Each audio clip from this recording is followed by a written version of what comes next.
I I have to ask, whose idea was it to put in the jump scare on this week's episode of Oshi no Ko? Because Jesus did it get me. Not in the way that my heart stopped, but I was not prepared. I'm gonna make a comparison. Probably no other creator will, but you know, if you come to my channel at this point, you probably expect the out-of-pocket comparisons. But trust me, it really does match up. My favorite Disney film is Disney's Hercules. I love that film. It was my favorite when I was a child, still my favorite to today.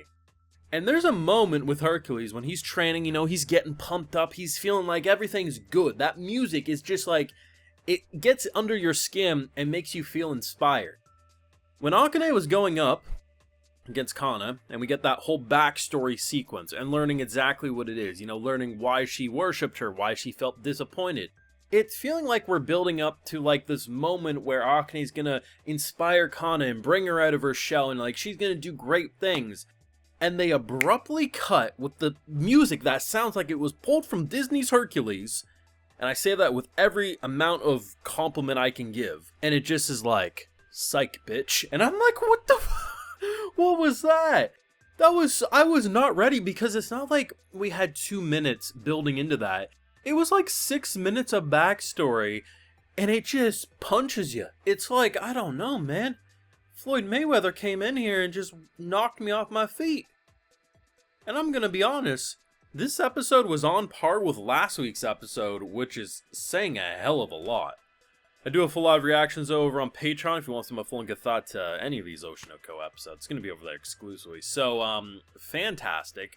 You have just the continuation of, like, what it is to be a stage play. The, you know, having a new medium so you can detail many things that you can't maybe in a manga, such as expression. You have the technical errors that can pop up, like, you know, sound effects overtaking your mic and good actors using improv to still get across that information. All that stuff's fantastic. The meat and potatoes was definitely the Akane versus Kana stuff because obviously they are the biggest rivals right now. And it was interesting because, you know, to see the backstory just casually drop, I don't know if this whole play is going to last the entire season or not. At the pace it's going, I could actually see it, given, you know, how much characterization is going on, which I'd be perfectly okay with, given that I think Season 2 is already better than Season 1 of Oshi no Ko, which is also saying a hell of a lot. But I love the idea that we're going up and we just have... The play itself is fantastic. Like, let's get that out of the way. Just remove our connection to the characters and imagine us sitting in this crowd. I would be having a fun time. I love the stage design. I love the effects. I love them running in place, the transitions to different scenes. Honestly, the big battle at the end with, like, the statue that our Central 2 are fighting on, and then there's on left and right side, there's also different duels going on. Like, it actually feels well put together. And it actually feels like, as someone who hasn't read this manga that they're adapting, because the manga doesn't exist, I actually feel like I can keep up with what's going on as if I was just a casual member in the audience watching this. And the idea that you get both a actual play being told and has you excited. Now, I've never seen a play like this in real life. This season makes me want to, that's for damn sure. But I really do appreciate seeing the technical sides of things. Like, so at the start of this episode, you know, there's supposed to be this important line that says that, you know, we'll get information across to the viewer, and the sound effect overtook the mic. In the moment, do I repeat it? Is that going to ruin it? And the idea of having someone just so talented who plays off of you and can compensate for that technical error is just fantastic, and I really, really appreciate it. But my favorite thing is something that I'll constantly say in my videos when it comes to anime adaptations, is that different mediums have different ways of getting across things. So a manga author, you know, she really has to, in this case, get across a lot of information, a very long monologue, whatever it is. But in a stage play, you do have limited runtime. You do have, you know, other characters that need to have the spotlight so random Joes in the crowd can get caught up to speed.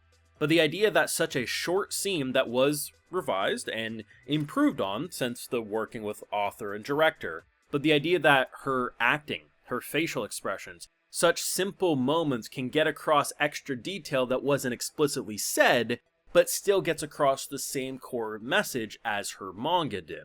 And that's what a good adaptation is. You have, in this case, literally real actors who can get across so much without needing to express in words that they're upset or they're passionate or this or that. And that's what I love about Oshi no Ko, is how it gets into those finer details and really shines a spotlight on it. But as I said, the big star attraction was the Kana and Akane rivalry. And man, seeing her as a little kid looking at the TV, being so shy and timid in her shell, and seeing this kid her age do these amazing things, the parents encouraging, like, hey, maybe if you try this, if you're so passionate, you'll get out of your shell. And it's true. You do YouTube, it doesn't matter if a couple people in a crowd used to make you uncomfortable, if hundreds of thousands of people can watch you online. Like, it's the same thing, and acting is literally the equivalent of that, right? Of just like throwing yourself into the deep end when you still don't know how to swim in the shallow end. And it did work. Like, she was actually improving. And then that heated debate, never meet your idols.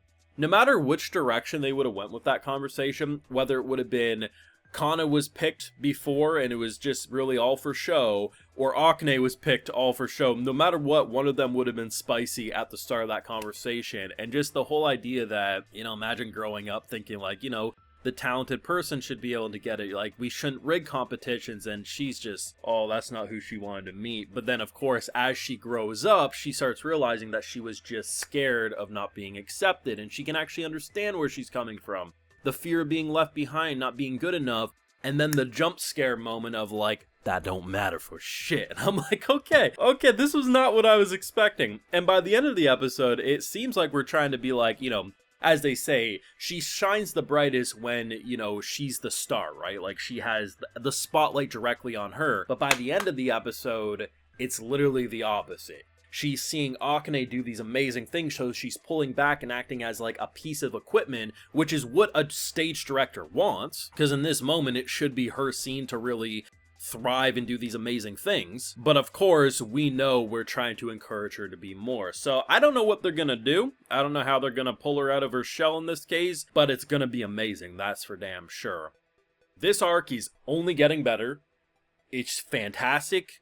It just elevates the quality of Oshi no Ko once again, and I'm not surprised by seeing source readers say this is the anime adaptation of their dreams after last week's episode, because this is just bursting with personality. Now, of course, those are my feelings. Let me know what you thought down below. Let me know. I mean, I don't care if everyone says that wasn't a jump scare moment. To me, it was, because I was so invested thinking that this was this heroic moment. We're going to bring each other out of our shells. It's this nice rivalry, and it felt like she was ready to stab a bitch, and I was not prepared for that, but in the best possible way. So let me know your feelings down below. Be sure to leave a like if you enjoyed, subscribe if you're new around here, of course, ring that bell. And like I mentioned, we got those full live reactions over on Patreon, and hey, while you're over there, I'll also give you a video shout out. Alright, so today we got Floxer, Armana, Kev, Joanne, Cash and Dolly, Kaiser Sani, Lady Killdragon, and we also have Matthew Pizarro. So I appreciate the support, everyone. Please take care, and you all have a good one.